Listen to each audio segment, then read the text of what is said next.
Tourette's podcast is not a medical advice show. It's a show about experiences. In the course of that, we may talk about medications or therapies or stories from the doctor's office, but don't mistake any of that for medical advice or direction. It's not. Get that only from people or places licensed or certified to give it. Not from a massively fun and action-packed podcast about our life experiences. Such as someone that has had like echolalia and cochlealia, which is the swearing component of Tourette, I have had negative reactions. I have lost jobs, lost relationships, lost friendships for individuals that just were not able to cope with that. And there's a lot of like scars and guilt and what have you about that. But over time, iron sharpens iron. This is Tourette's podcast, made possible with support of the Tourette Association of America and part of the Geeks Rising Network.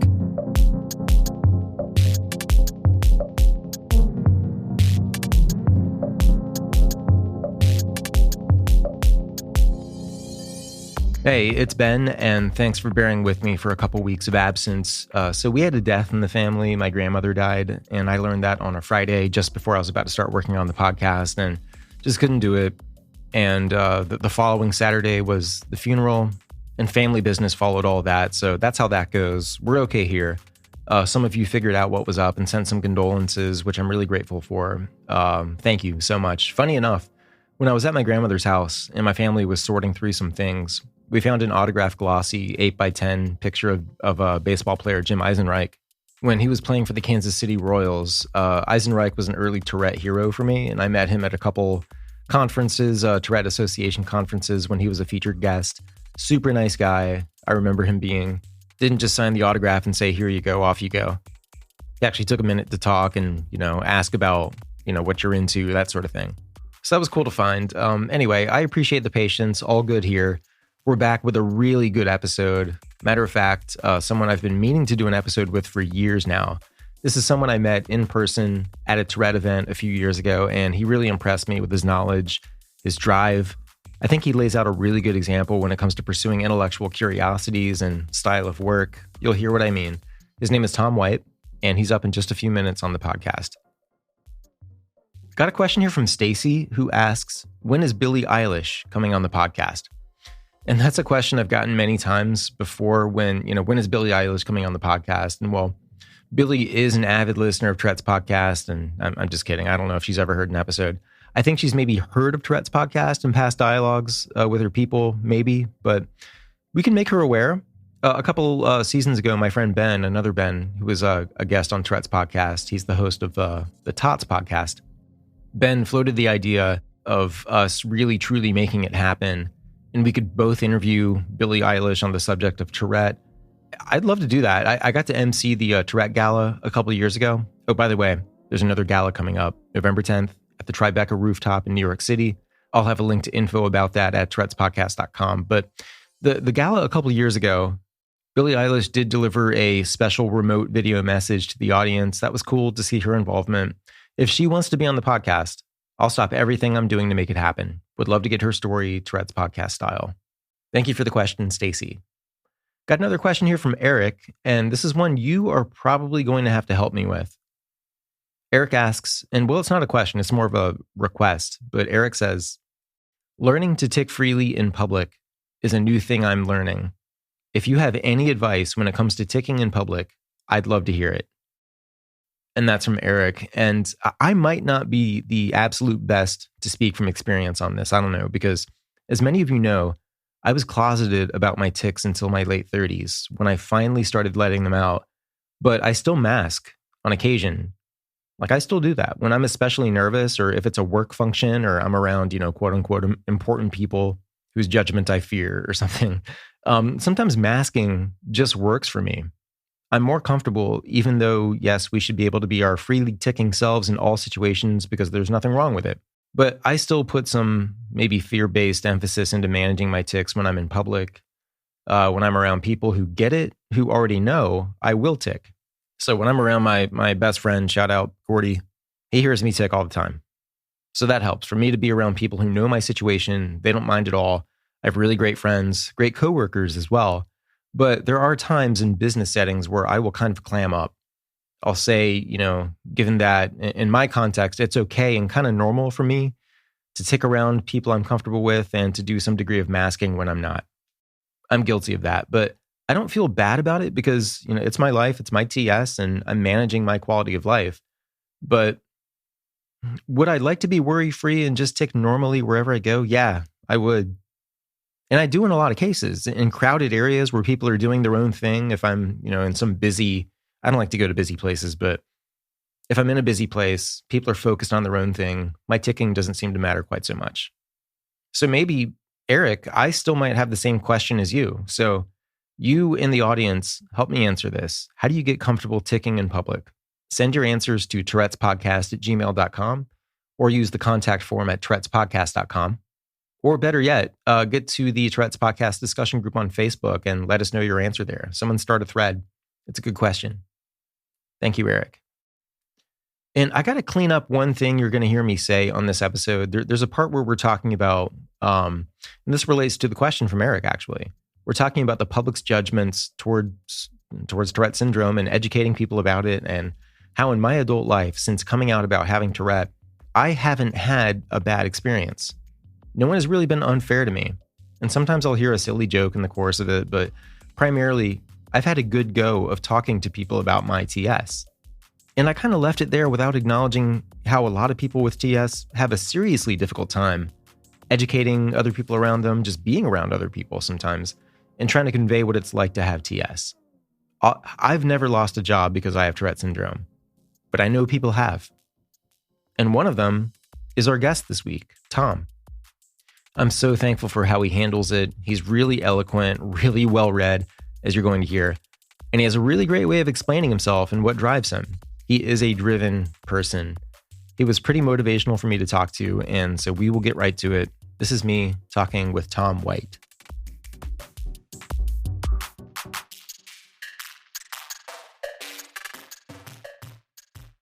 Let's start off by, if you could just tell us your name and the general part of the world you live in and what you do, just how you would introduce yourself to an audience like this. Awesome. Well, thank you, Ben. Hello, everyone. My name is Tom White. I currently am a bit of a digital nomad, though I hate that term. It's an apt characterization as I work remotely from New York City, spend the summer in New York, the spring and the fall in South Bend, Indiana. And in the winter, I'm pretty peripatetic skiing in a wide variety of places. I'm never more happy than when I'm on the ski slope as a winter baby. And my work is equally complicated as my living situation. So my main job is at this company called Stonks, which is a fintech company aiming to enable everyone, starting with those who are accredited investors, to get access to the very best early stage venture capital deals for startups.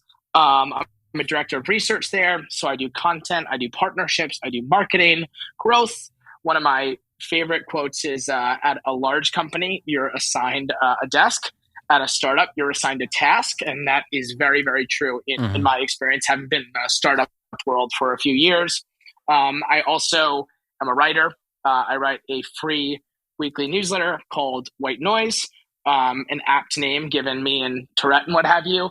And I ghostwrite for a number of startup CEOs, venture capital executives, and conduct research as well for them. Also an angel investor, and I also advise a fund of funds which invests in emerging venture capital managers, namely those men and women that have a successful angel investing track record, that are now quote unquote going pro with their first fund, that have some unique deal flow, industry expertise, technical skill set that allows them to have an edge when investing in early stage ideas, startups, people, etc. So that is very verbose, but I think that covers it.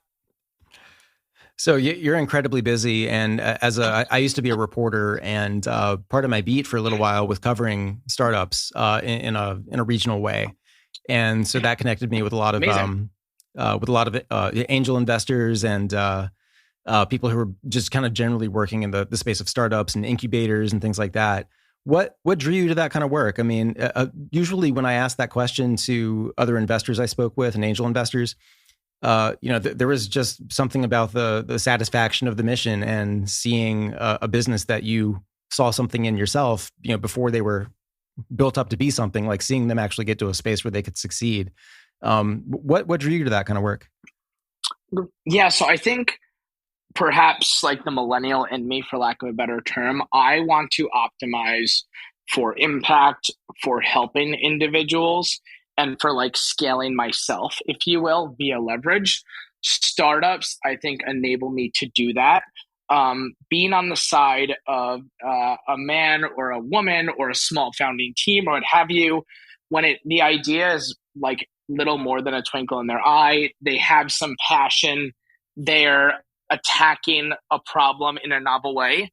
There's nothing more rewarding in my mind to steal, like from Peter Thiel's framework, taking something from 0 to 1, truly like innovating and creating something net new in the world. Like that's how I feel after I write a piece or record a podcast or any number of things. Like the act of creation and putting something out there, I think is remarkably powerful. And there's nothing wrong, obviously, with working at a larger enterprise or what have you. I just didn't want to be a cog in a machine, because at a larger enterprise, if I didn't do my job or if I put in 1% as opposed to 100%, the machine keeps going, right? Because you're a mere cog, and that cog can easily be replaced, or that load can be borne by adjacent teams or individuals or colleagues. If I don't do my job at a startup, which again, Stonks is 20 individuals, things break. And if things break, so I wanted to optimize for output, impact, but also like agency and autonomy. I have a lot of freedom in what I do.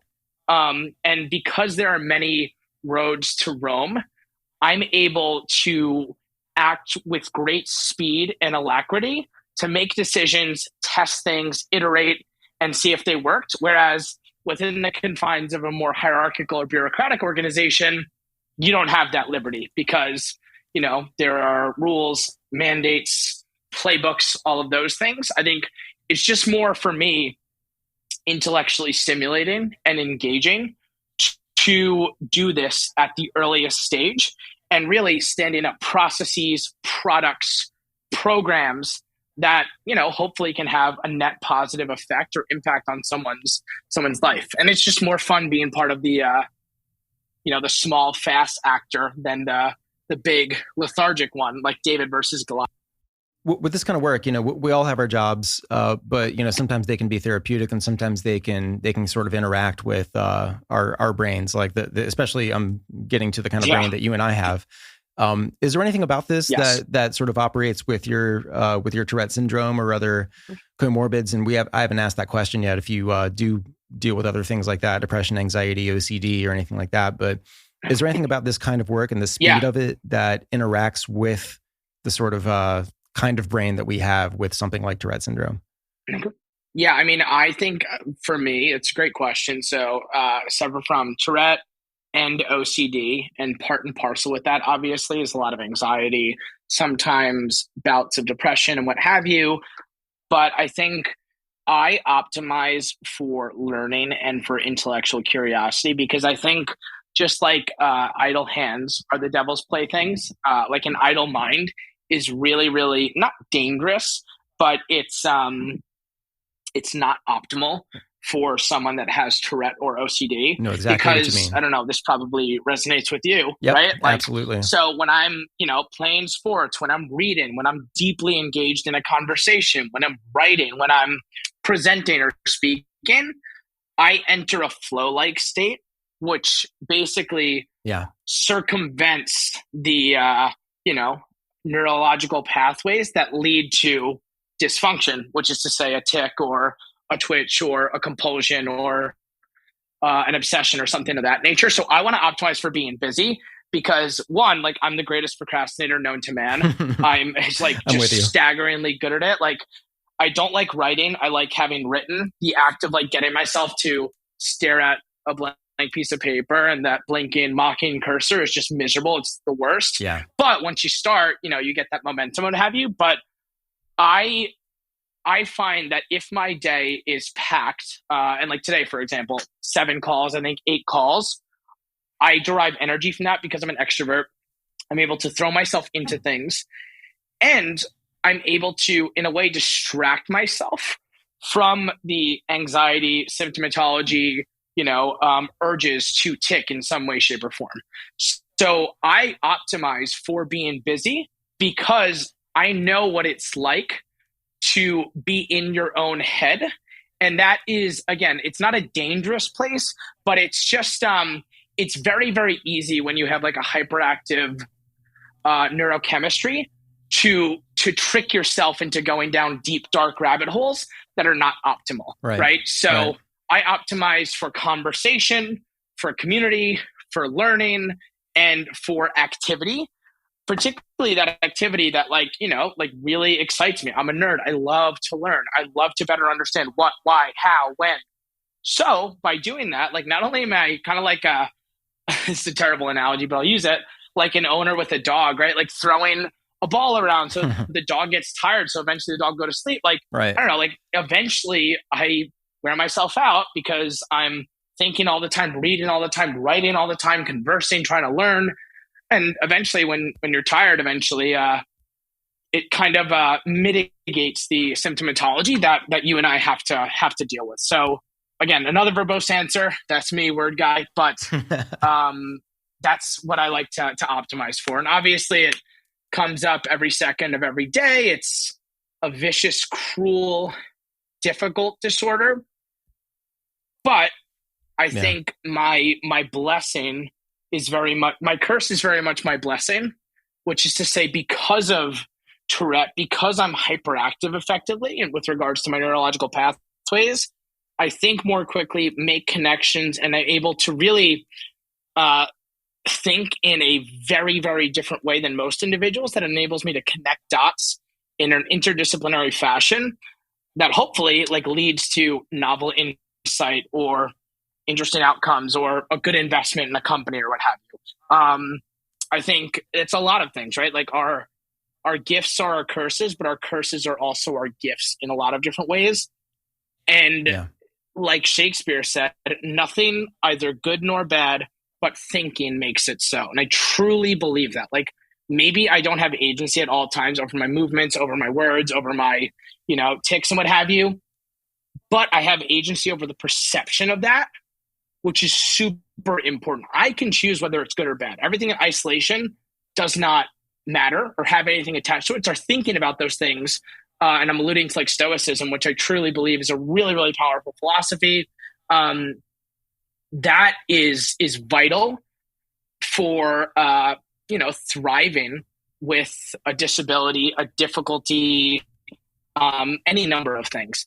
So another quote to throw them out there because I'm a nerd reader is, you don't have a right to expect better cards than what you were dealt, but you have the obligation to play the hell out of the hand you have. Yeah. And I truly believe that. Yeah.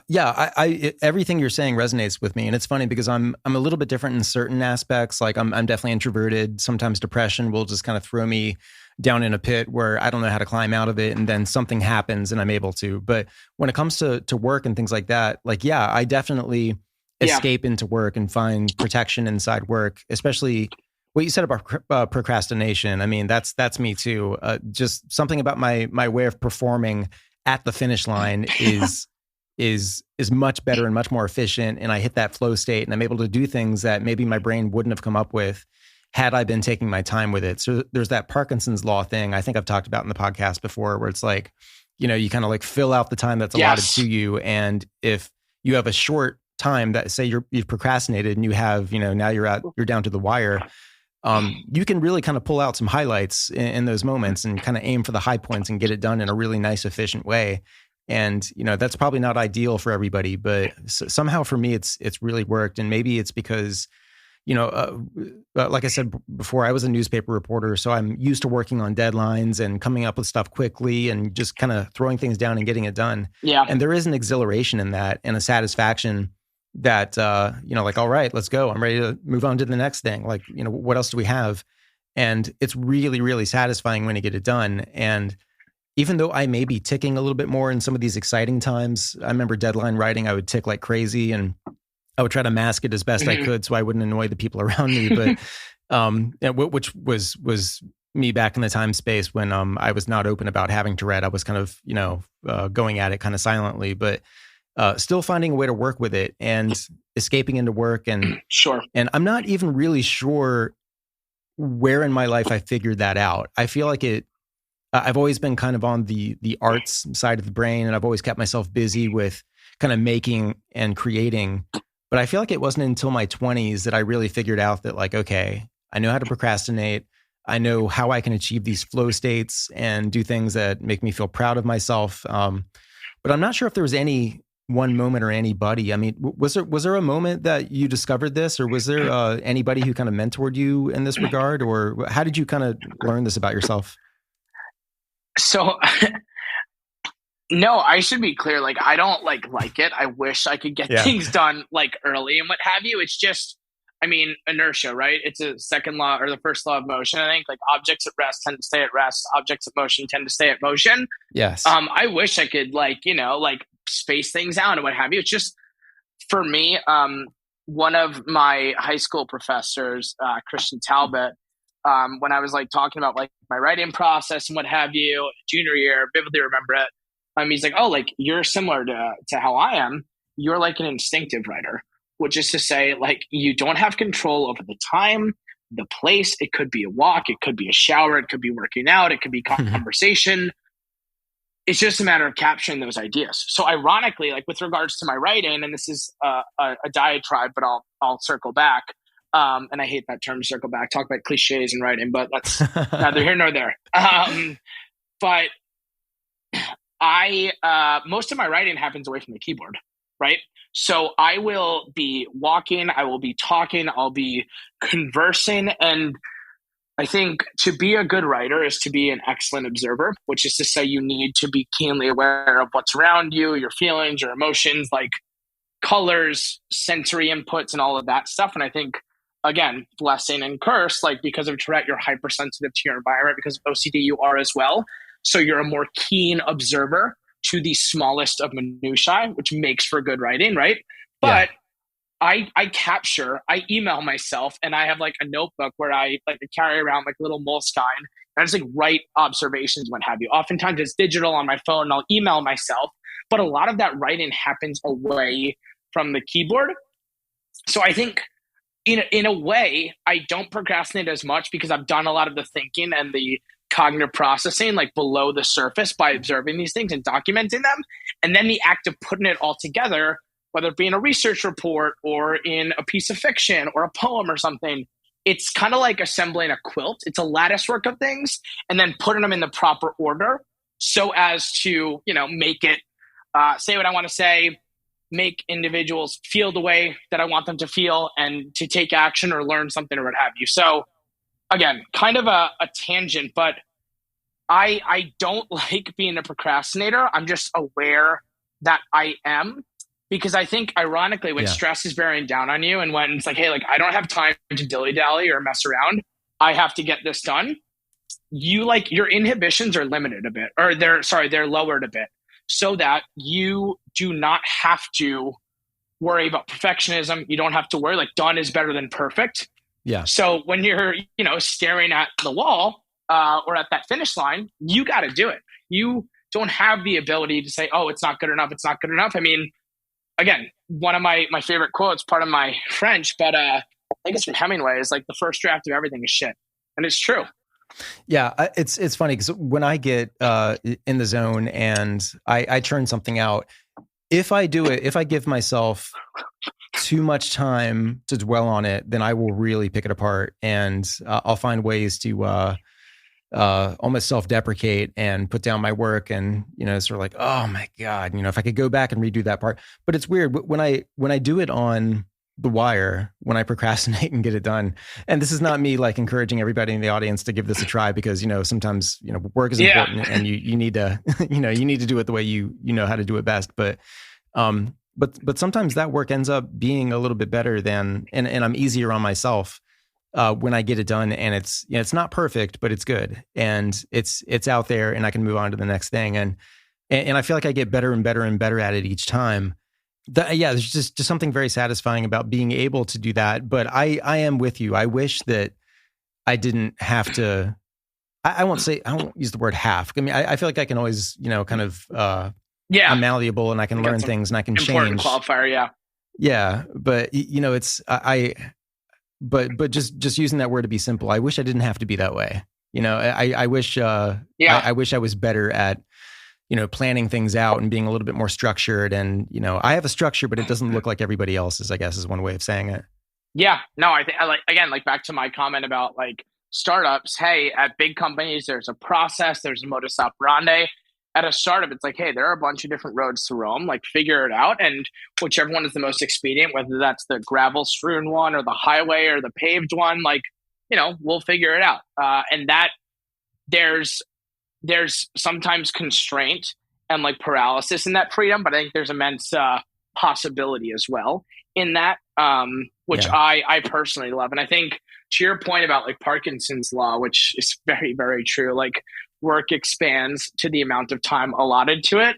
Yes. It's the curse of like writing, of podcasting, of like creating stuff. Like sometimes I will labor blood, sweat, tears over a long form piece that I think is amazing and it's awesome and it's great. And I imagine like musicians are probably like this, right? Like musicians that have that one hit that they just like wrote in 10 minutes and they hate playing it, whereas the song that they really wanted to impact an audience like was the one they just like kind of scrawled and kind of checked every sort of hack or box that they could have done. But ironically, like some of my most like popular, like most read stuff is stuff that I just scrawled out in 10 minutes. Like, hey, I have to get this newsletter out. I know I want to write about this. I don't have a lot of time. And it resonates with people. So like, which is to say the act of creation, like the fact that the input is not correlated to the output is infuriating, but it's also awesome because you can, it takes one song, one piece of content, one podcast to change like everything for people. That's why I think everyone should share, write, record, etc. Because it takes one swing at the bat to hit a grand slam that could change your personal or professional life or lead to a good conversation or a partnership or a relationship or what have you. So I think it's infuriating, but it's also invigorating because in this kind of world that we're living in where anyone can publish, anyone can podcast, anyone can use these tools, it's immediately accessible. There's tremendous promise in like access to being discovered and then having your content be disseminated. And by doing so, having like asynchronous conversations with a bunch of people the world over, right? Like cold emails from people in Egypt, Morocco, Sao Paulo, like that have read my stuff. It makes my day. And I'll never meet those people. But I think that's like the power of just putting it out into the world. Like what you do with the Tourette podcast, what I try to do with my newsletter. It's a really, really important thing that I think every single person should do. And the only reason why like I started sharing, Ben, is because again, knowing ourselves, knowing how we procrastinate, if I didn't have like that external pressure of people like, hey, where's white noise this week? Or hey, like you haven't written in a while, I wouldn't do it because it's hard work. It's hard damn work creating something, right? And actually going from 0 to 1. So I write for myself to better understand who I am, what I believe, why I have the values that I have, and all of these kind of things. And it makes me, I think, a better person, a clearer thinker in a lot of different ways. But I only shared because that was a forcing function, because I knew I'd be accountable well to others, but not to myself, because much rather like watch Netflix or like watch a ball game instead of, trying to extract thoughts and put them into clear prose. Thinking back to like when I was younger and how I was when maybe even before, maybe I knew I had Tourette syndrome, but I didn't know what that meant necessarily in the context of the rest of the world. And so I'm still modeling myself after the people around me and influences around me versus really kind of looking to myself and my strengths and how maybe I can do work unique to them in terms of process and getting to a point where you sort of discover that. And this is sort of a repeat, I guess, of one of the questions I asked earlier about, when did you kind of discover this about yourself? But as a youth, I mean, maybe this is a good way to kind of segue into to Tourette syndrome and kind of finding this in our lives. And and what that meant at the time. How young were you when you became aware that you had something quote unquote different about yourself? There's a piece that I wrote about it called The Glaring Problem, about my experience in third grade with a nun, Sister Angela, and like my initial eye twitches. But that was when I was 9 years old. So that's when I had a name for why I moved the way I did. I twitched, I ticked, etc. So it was back then. So now I'm 30 years old. So a 21-year-old like battle, candidly. It's not easy living with it, but I'm very, very grateful for having it. Grateful is the wrong term, but I think it's made me into the person that I am today, which is hopefully a kind, empathetic, decent, articulate, really caring person that is deeply interested in others and doesn't rush to judgment about those individuals. And I fall victim to judging all the time, but that's the optimal state. And I think Tourette, and having dealt with this kind of maelstrom, this neurological maelstrom, has really taught me a lot of lessons about maladies, about misfortune, about people and their situations. Like, you never know what someone else has going on. Right. You never know. And simply because what we have is more conspicuous and more odd and more whatever, like a disease of the onlooker, if you will, that doesn't mitigate or dampen the difficulties that other individuals have in their lives. There's this quote, I think it's, you can tell I'm a big reader. I forget who it is. I think it's Plato, but it's like, if every person were to take their problems, their difficulties, their misfortunes, and throw them into a pile, like in the center, and you could either choose a random one or your own, everyone would probably choose their own, right? Because you never know. So I think that's why it's like, hey, giving the benefit of the doubt, being empathetic, being patient, things that I really aspire to. I often fail. Everyone does, but that's what it's taught me. For sure. And through like brutal, difficult times, it's really, really vital. So again, I'm kind of going off on a tangent. I apologize, but I knew at age 9, when I was first diagnosed at my GP, my parents took me to. Did it come like as a trip to the doctor to kind of figure out what this is? You know, like, why am I making these involuntary movements, or what was this something that was just kind of, you know, how did that come up? Yeah, so my teacher mentioned it to my parents during parent-teacher conference, and I think they were aware of it, but they're just like, hey, like, you know, it's maybe transient, or it's just something that Tom is doing, or it's a growing thing, or what have you. But I think they took me, and I think honestly, like on my part, my parents put a lot of denial initially. Like, I tried to hide it for as long as possible because of, I think, the stigma and the shame associated with neurological disorders, neuropsychiatric disorders, psychological disorders, mental illnesses, and what have you. And candidly, I still feel that stigma. Like, I don't like talking about it. It's like, I have Tourette, but Tourette does not have me. It's part of me, but it's not my entire whole, even though it's dramatically interwoven in my life.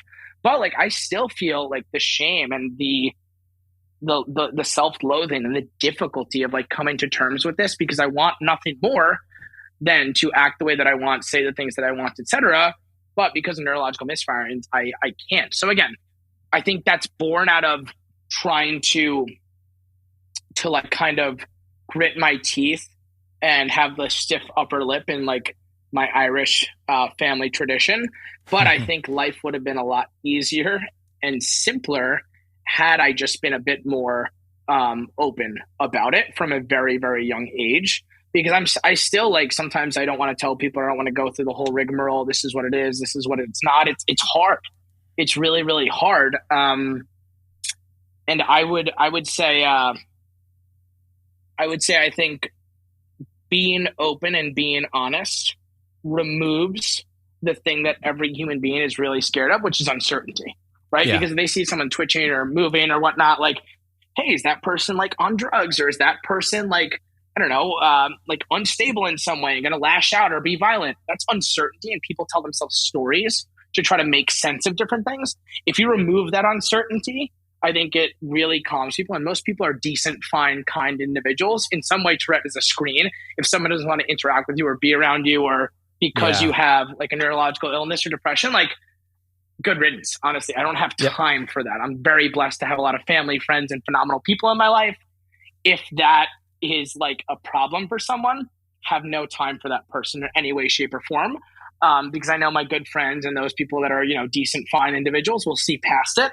And as friends have described, like, it's like static, like on a radio, right? Like you just like tune out to it eventually. Yeah. And you're able to home in on what it actually is and what matters with regards to it. And then secondly, another favorite quote of mine from Mark Twain: if you tell the truth, you never have to remember anything, right? So if you have to say, oh, it's allergies, or oh, I'm clearing my throat, or oh, it's this thing, or what have you.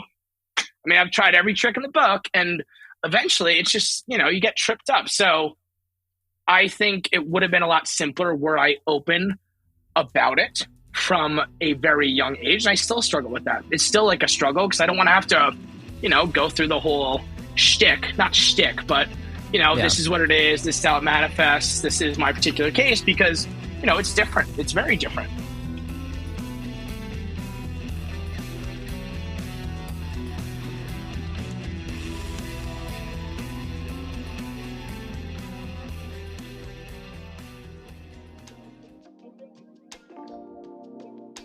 The Tourette Association of America is the premier nonprofit working to raise awareness, advance research, and provide ongoing support for those with Tourette syndrome or a tic disorder.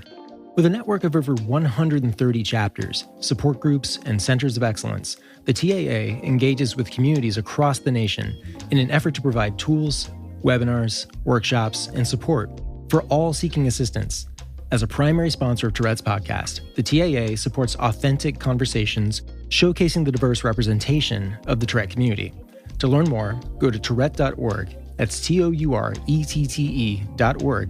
The Tourette Association of America. Uncontrollable, unstoppable.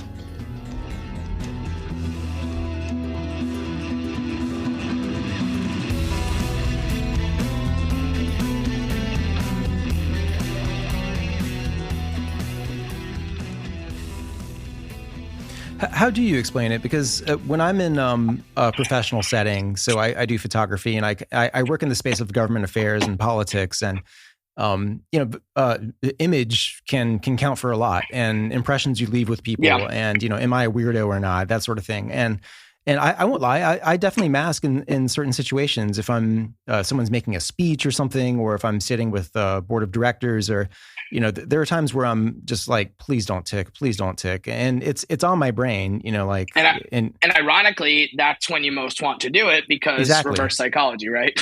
Yeah, exactly. Yep. And there have been times where I've excused myself from the room to tick, and I know the argument, in all fairness, we should be able to do this, and people should be able to empathize with us and give us the room to do what we need to do. But sometimes, when you're in your own head, and I haven't explained it to everybody in the room and not everybody knows what's going on, then sometimes I will make the decision to mask or withdraw myself from the situation, which someone could label as unfortunate. It's just how I've gotten through some of these situations.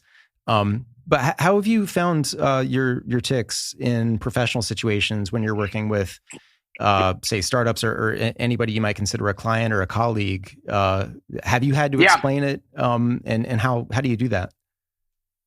Yeah, so I think the two benefits that I have, and I'm very lucky to have, is like one, I write about it a lot with my newsletter. My newsletter, it's kind of staggering to say this, but it's like a couple thousand people that read it, which is really awesome. So in advance of meeting someone, I'll often say, hey, for context about me, this is my personal website, this is my newsletter. And I actually gave 8 years ago now a TEDx talk about it my senior year at Notre Dame about life with Tourette, what it was, how it manifested. And I think having that context and color before meeting me is very, very powerful. And it makes my life easier because I know that people have probably read about it, have seen it, they understand my experience and what have you. I think that's the one thing. And then secondly, in startups and in other kind of professional settings, it's mostly like a startup or tech company thing.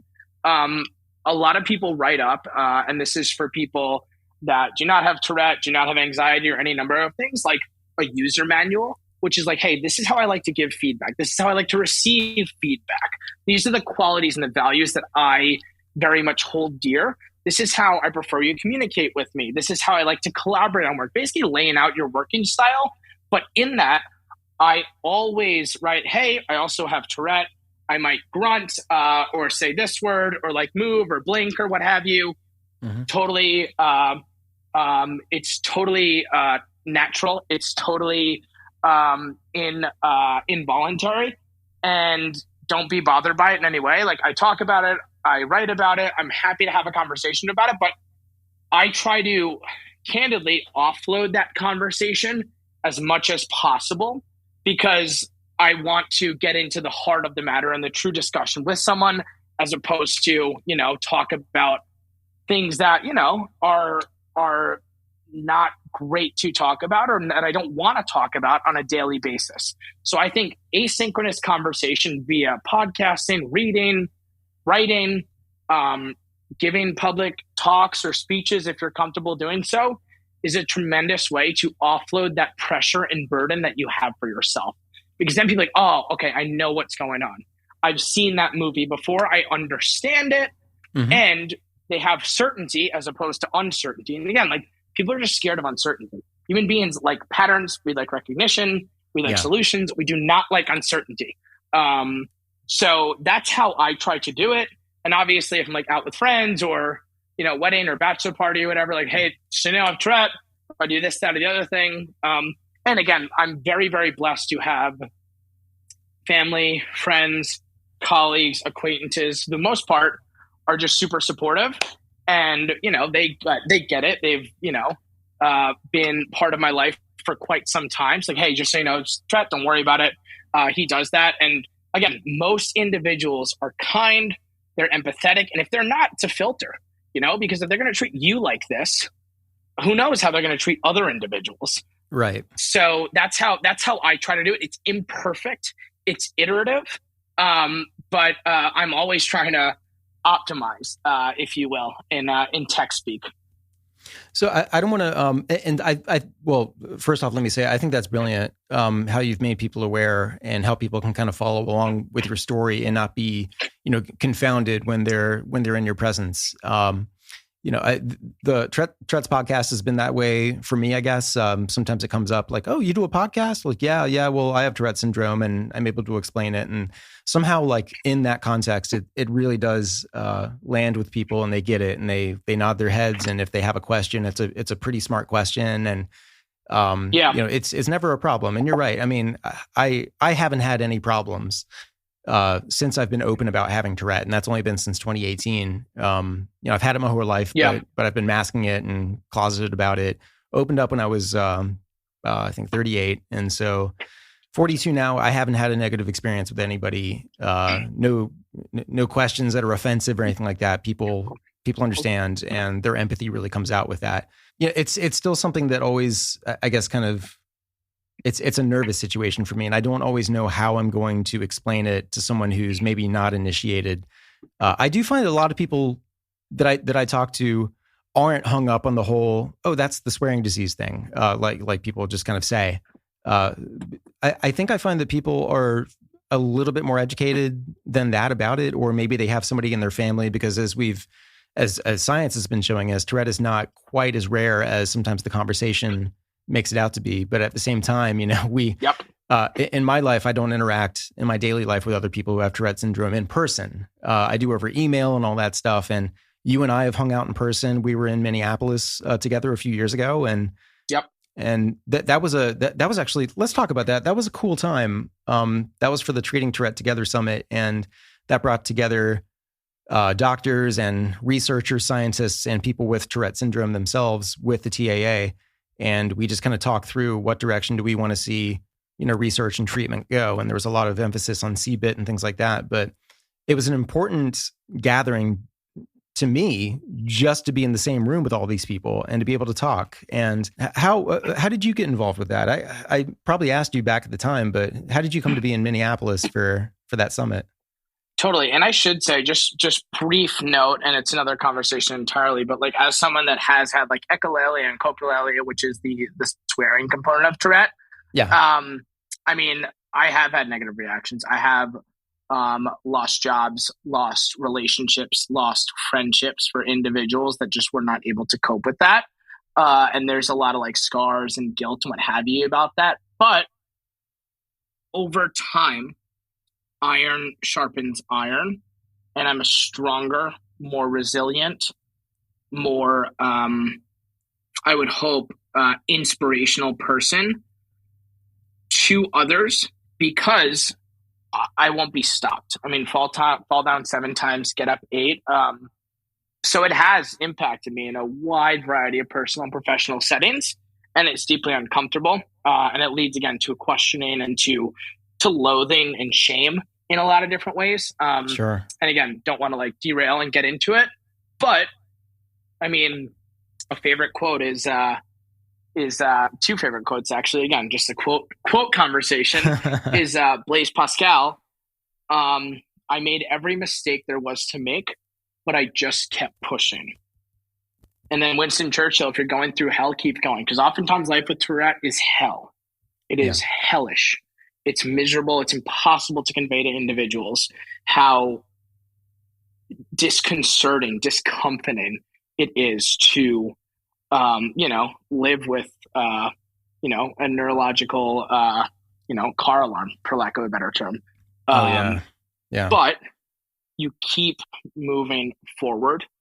You do not stop because you will get through fundamentally. So like on that note, like the reason why I originally got involved in like Tourette Association and PCORI, which is like patient-centered outcomes in research, like regarding like patients, getting them involved in the course of funding and research for novel procedures and therapies and what have you for Tourette is maybe I don't want to talk about Tourette. Maybe I don't want to be fine about it, but I have a duty to talk about it for those individuals that aren't as like, aren't able to leave their homes, aren't able to work a normal job, aren't able to interact in society. So if I can help or inspire or make one person feel better, I'm going to do it fundamentally because I've had individuals that I've looked up to have done that. Tim Howard, for example, right? Yeah. But if I can help one person by speaking out,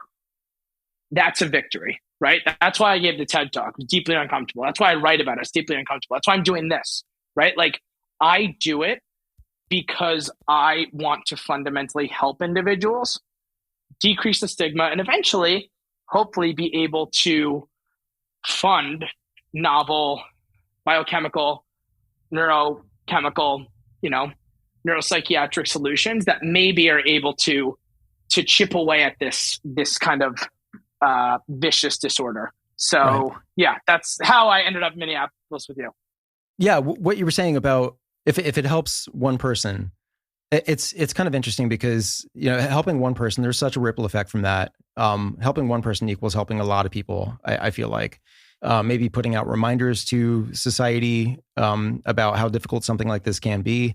And yeah, I mean, with coprolalia and where you're in situations where you're losing a job, I mean, I can see being defeated by that. Maybe not permanently, but for quite a while. I mean, and having the power to keep going, it's important. But I mean, how long did something like that take for you to? Because I feel like there has to be some kind of, with me anyway, there would be some recovery time, and there's the ego bruise of like, and then you play it out into the next situation. Well, God, I'll probably just get fired from my next job too. I mean, just the way the brain just kind of snowballs into to doom. I mean, that's kind of how my depression and anxiety kind of work together. Yeah. How are you able to? And I know you've cited some quotes about moving forward and pushing and going through hell and just trying to pop out to a better place. But like practically, how have you been able to do that? Because that sounds like a lot to deal with. I've never lost a job over Tourette syndrome. Like, how do you get through something like that? Yeah, I mean, it's not easy, but I mean, the way I thought about it is like, hey, I'm right. Like if you zoom out in things in life get a lot more simple. Like I, for all intents and purposes, won the genetic lottery. I was born to like an upper middle class family with 2 parents that love me dearly, with a younger brother that I love, who is my best friend. I was thankful enough to go to great schools. I live in America. I'm able to work like with my mind as opposed to like manually, if you will. Like every I mean, everyone has setbacks, right? Like, again, you're not entitled to the cards you're dealt, but you have a responsibility to react accordingly. And I think Yeah. citing stoicism when that happened, again, like if I if I get punched in the face, right, there are two ways to view that. One, oh my gosh, this hurts, this is awful, oh my goodness, like this stinks. Second, hey, I know I can take a punch. You know what I mean? I know I can take Right. a punch and I can live. So I think for me, I think life is simple, but it's not easy in a lot of different ways.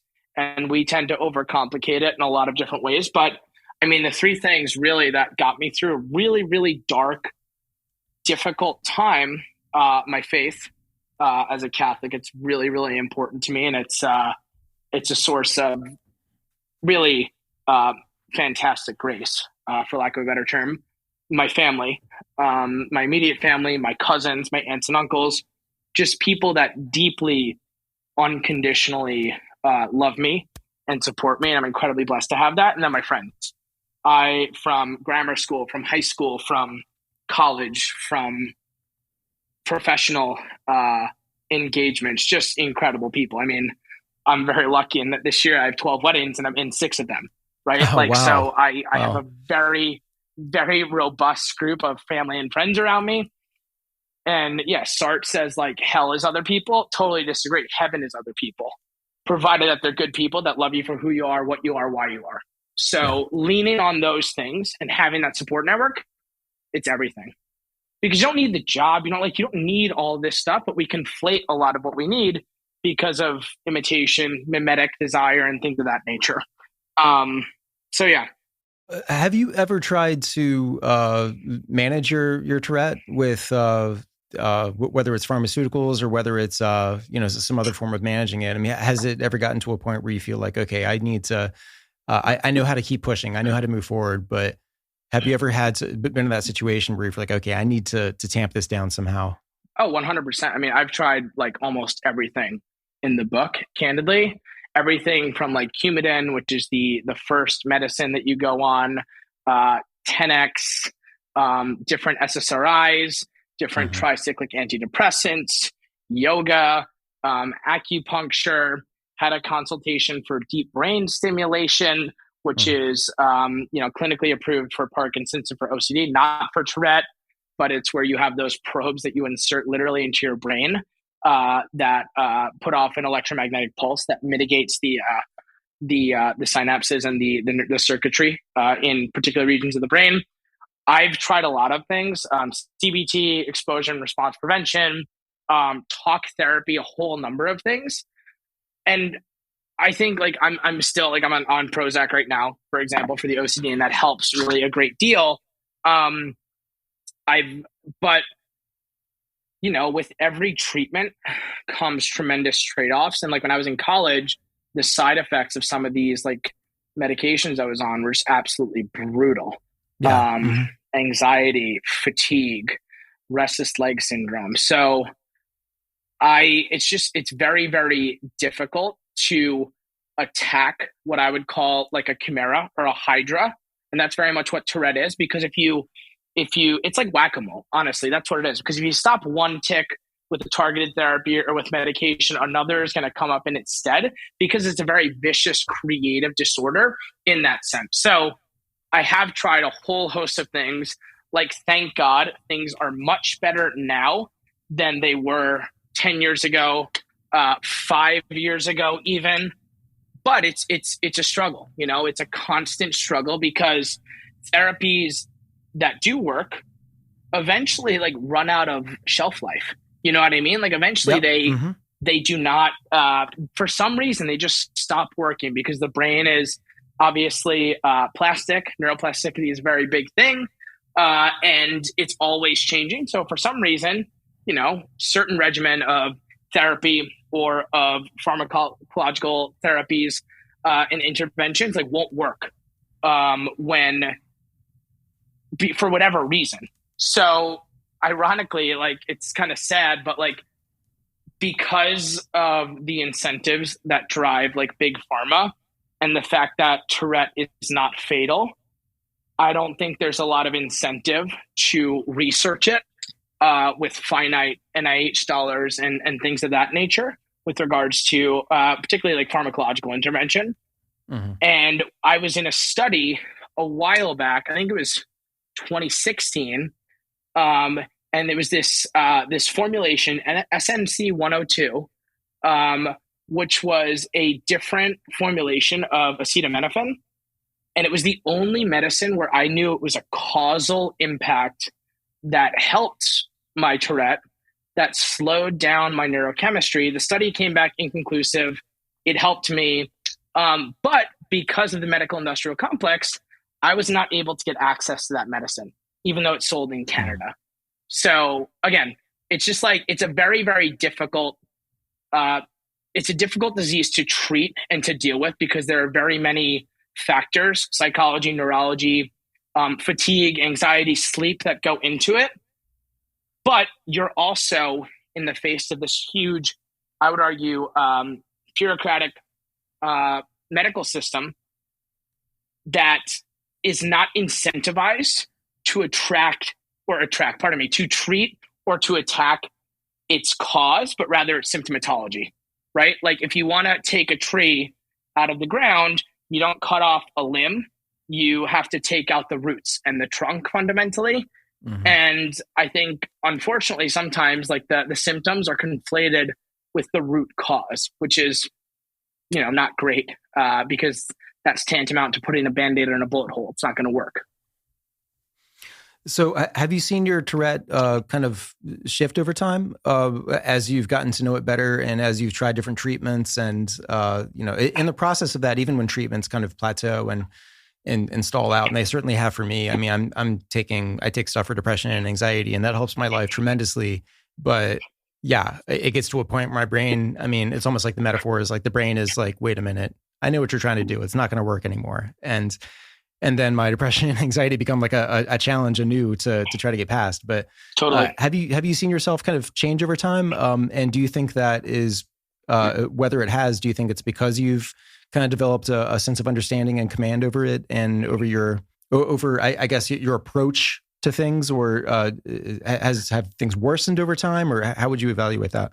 Again, it waxes and wanes. It's the only constant is change. I feel like with regards to having Tourette symptomatology and everything of that nature, I think it has changed because I become more comfortable with myself. And it's still like an iterative journey. Like I still feel shame, self-loathing, saying the things that I do, ticking the way that I do. It's deeply uncomfortable, and it's it really like kind of eats at you in a lot of different ways, shapes, and forms in particular situations. But by and large, I think two things. Like I have like my love for self and for who I am now, my actual state, as opposed to my aspirational state, have been more leveled, which is to say that like I'm more accepting and patient with myself. And because of what I do, because of just how I'm wired, like I'm very hard on myself. So being a bit easier on myself lends itself to, loving oneself a lot more. And then secondly, I look back at all the kind of like tempests that I've been through in life and all the difficult situations that have been rooted in Tourette's. Like if I can survive that, I can survive anything. Right. So knowing that I've been through difficult situations in the past and being more patient, kind, and loving of myself have really, I think, helped me come to terms with what I have, how it manifests, and things of that nature. And again, I'm very blessed to have a ton of people in my life that love me just for who I am. So that's how I would answer that question. The self-love thing is major. And I feel like in the past, like even a couple of years, I've really, really, really tried to ramp that up and not in a way where I feel like I'm fooling myself, like where there are so many times where I think back to something I did or something I said, and maybe nobody caught it, but maybe something nobody remembers but me, but I'm like, God, I'll think about it while I'm driving. And it's almost like I just feel inclined to punish myself for this stupid thing I did a long time ago, whatever it is, like just something I said, or maybe I said something wrong, or, and I have this like instinct to just sort of like berate myself with a word or something like that. And I feel that little pit in my stomach, and I've had to really try to, instead of carrying that with me, for the rest of the day pointlessly, I've really tried to use that as like, every time that happens, think of a couple other things that I'm really proud of, that I really do admire in myself, and not work in a way where it feels like I need to lie to myself and pump myself up and give myself these fake cheers, but really try to find real things and people who care about me and things that other people have done for me. And why did they do that for me? Maybe it's because, I am worth their time, or whatever it is. That there's always something like that I'm trying to do, especially lately. And like, it's really difficult. Sometimes like the bad memories really crowd out the good memories. And sometimes I lock myself in a loop of thinking the bad stuff about myself versus, really trying to kind of affirm who I am as a person.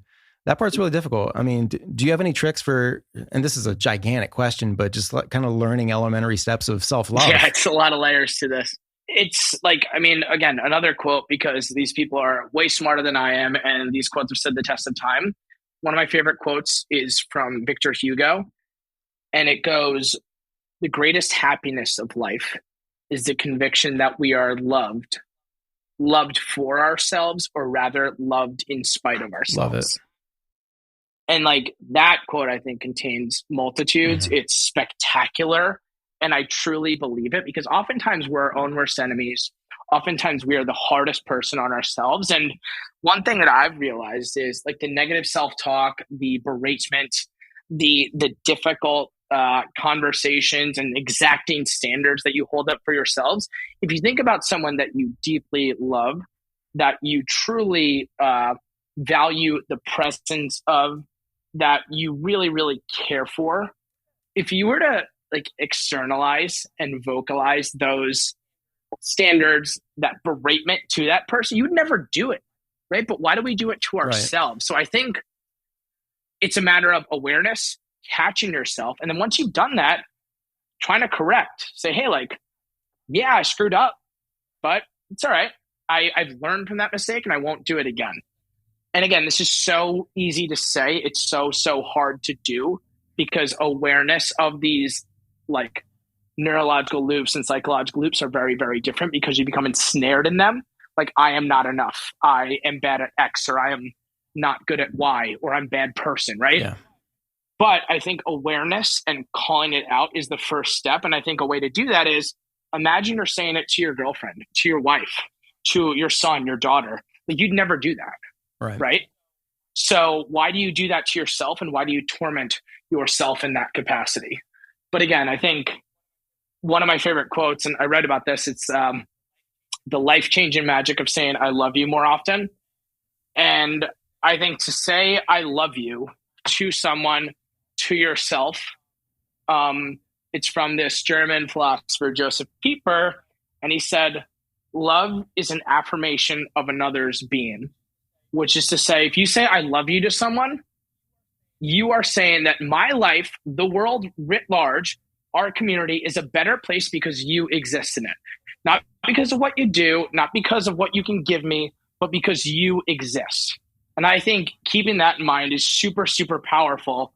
And deep, unconditional love is a tremendous, tremendous boon, fuel, and force. Tom, I want to make sure, because everything that you've hit, I feel like, especially with the framework of the quotes, has been so powerful and has translated even some of the murky questions that I've asked into a lot of clarity. And I really, really appreciate that from you. I want to make sure that there's nothing I haven't asked, that maybe there was something that we should have gotten to, or something we got away from that's important. But I want to make sure that, before we wrap up, that there's nothing that we're leaving on the table. Yeah, I mean, I guess just for the sake of consistency and perhaps parody, like one more quote that I really love. It's about friendship and acquaintanceship. It's from C.S. Lewis.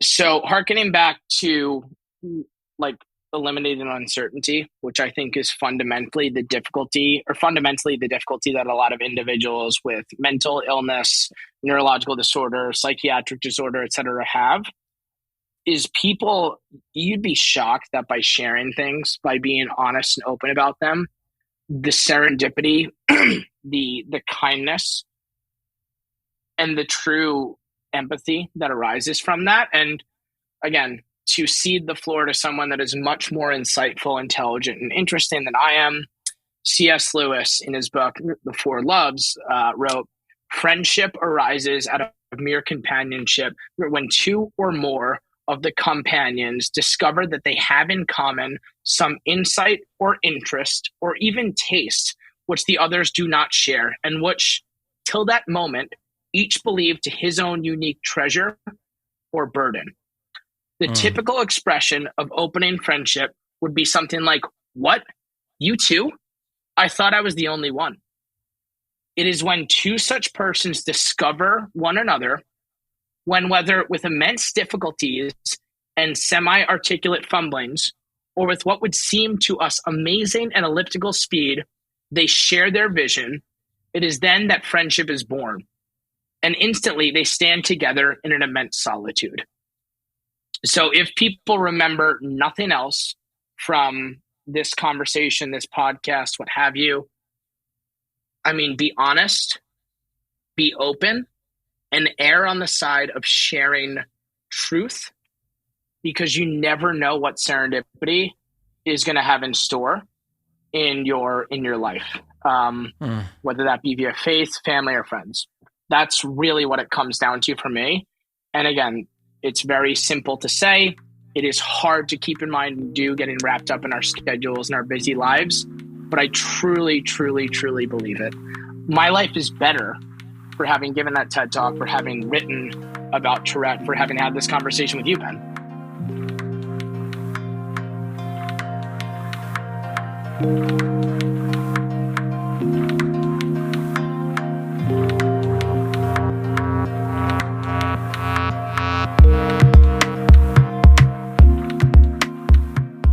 I will leave links in the show notes with this episode at tourettespodcast.com to where you can learn more about Tom, read his writing, which is really good, as you can imagine. Tom White, thanks so much for being with us on this episode of Tourette's Podcast after a little break. Tourette's Podcast is made possible by the amazing people at the Tourette Association of America. Shout outs to Karen and Emma, who I've been talking with a lot there. Hope to have TAA on the show soon to talk about what they've been up to. Remember, the gala on November 10th in New York City, the Tourette Gala. And this is, by the way, their 50th anniversary of the Tourette Association. So it's going to be a special one. Tourette.org for all info about the Tourette Association. Join the podcast conversation at the Tourette's Podcast discussion group on Facebook, run by the amazing Sophia in the UK, one of my favorite people ever. Tell her thank you for all she does when you get a chance. I'm going to go ahead and run, but please keep in touch. tourettespodcast@gmail.com. Talk to you again soon. This is Ben.